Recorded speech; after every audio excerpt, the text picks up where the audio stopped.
Sandman Studios, our specialty really is visual effects and animation. So we do anything that you would see in the making of movies when they have blue screen, green screen. So we take out the blue screen, green screen, and put in whatever world the director wants to be created. And then also, when they shoot a scene and they need some extra visuals in there, we'll put in the visuals and make it look as if it's actual real life. And so visual effects is our first area, and then animation is anything that's just complete animation, kind of like what Pixar does or DreamWorks. My partner, before Sandman, actually worked at DreamWorks, and he led about 250 artists on Shrek for 5 years, and before that he did Ants and Independence Day, Mission Impossible, a whole bunch of different films. But then as we came and we put Sandman together, we've then now continued, servicing the film industry. Yeah, we're located in Utah, and it's an interesting thing because the film industry is centralized in Los Angeles, there and New York, and then the video games world is Seattle and some of those surrounding areas as well, and so we are out of touch, in the sense of being in Utah. However, the world we live in is digital, and if you're living in Culver City in California and the studios are just down the street, they don't see each other ever. It's all done over phone and shoot files over and things like that. And so it makes really no difference. When we start a project in Los Angeles, we send our visual effects supervisor on set, and then we just do all the work here. And in fact, what it does is it puts us in a place where the other companies can't compete. They have to pay LA prices for their artists. We pay Utah prices. The cost of living here is less than half. And so when we send out bids, our work quality is equal or better. I would say better. But our cost, they can't touch. When we came here, I ended up setting up my own production company here and started working on my story, Bo and the Beanstalk, which is now a book that we've got out. And as I worked on that, I started bringing people from Los Angeles to help me build the animation movie.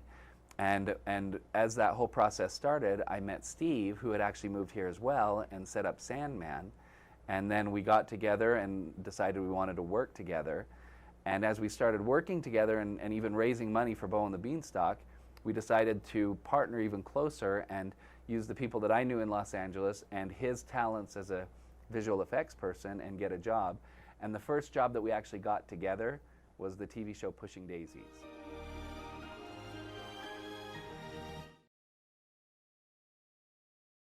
I have a passion for writing, and so we just released my first novel, Speed of Light, and the goal of that one is to make it a live-action feature film.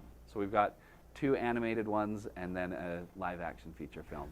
Speed of Light, and the idea, that it stemmed from years ago. I first came up with the idea probably about 12 years ago, and it's just in the sense that I've always been fascinated with light and Einstein's theories and time related to light and how it works. And I always thought of what would happen if we literally became light, and what would happen to your mind. And with that idea, I started brainstorming, and when you start creating a story, you start thinking of storylines, but it's a hard one to figure out. And so it just kind of germinated for years. And then about 6 or so years ago, I sat down and started putting a screenplay together for it and laid out the story. And the concept that kept coming back to me was a quote that I had heard where someone said, once your mind reaches a certain level, it will never go back. It will never go back down. And so what would happen to a person physically if your mind went to infinity? You comprehended everything, like light. Light is everywhere, in everything. And if you comprehended everything and then were smashed back into your body, where would your mind take you? I've written 2 stories that we now have published as books, one called Bo and the Beanstalk and the other Humbug.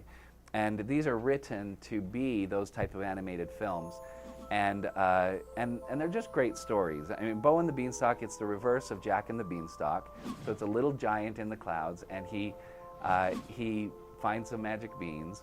His mom gets mad, throws him out, and a beanstalk grows down, where he meets this guy Jack, who's a hack magician that loves fire tricks and wants to be the star of the circus.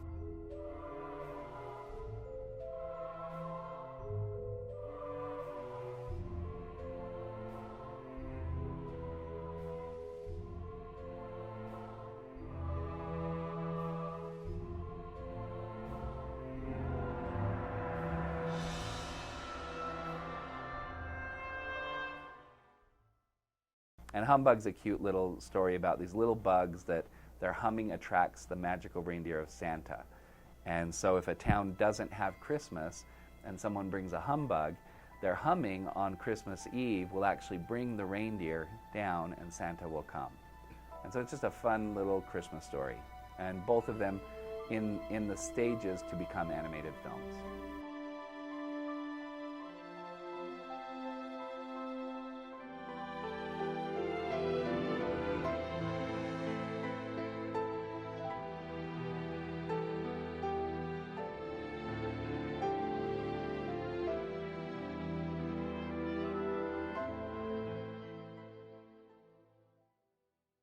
We created a game called Advent Rising, and this is one, it's based on Orson Scott Card's novel. And I took that story and then put it into video game form. And it was released on PC and Xbox. And so we've gone through the whole gambit of creating a complete, console video game.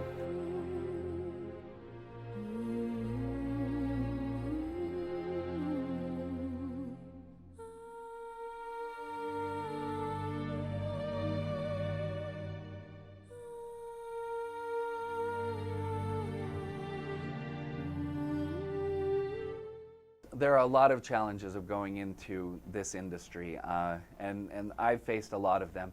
First off, it's a very competitive industry, and so if you want to go into the film industry, make sure that you're very, very passionate about it, because it's a hard road.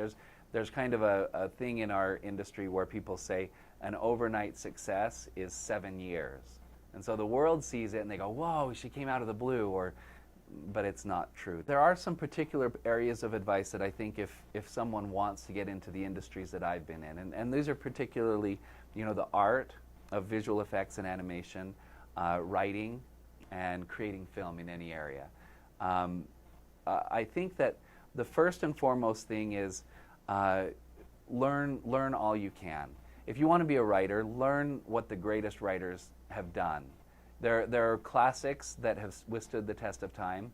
If you read the great writers, your writing will be much better. And they're called classics because people have read them for hundreds of years. And so I would say learn as much as you can. If you want to be an artist that's a professional artist, go and learn from the greatest artists. Do internships. When I started in the film industry, my first internship was completely free. I went and worked for 3 months in LA and I did slave labor. But I learned everything. And that's what I wanted. I absorbed all I could. I read as many screenplays as I could. I read the business contracts. I wanted to understand the world that I wanted to go into because I had a passion for it.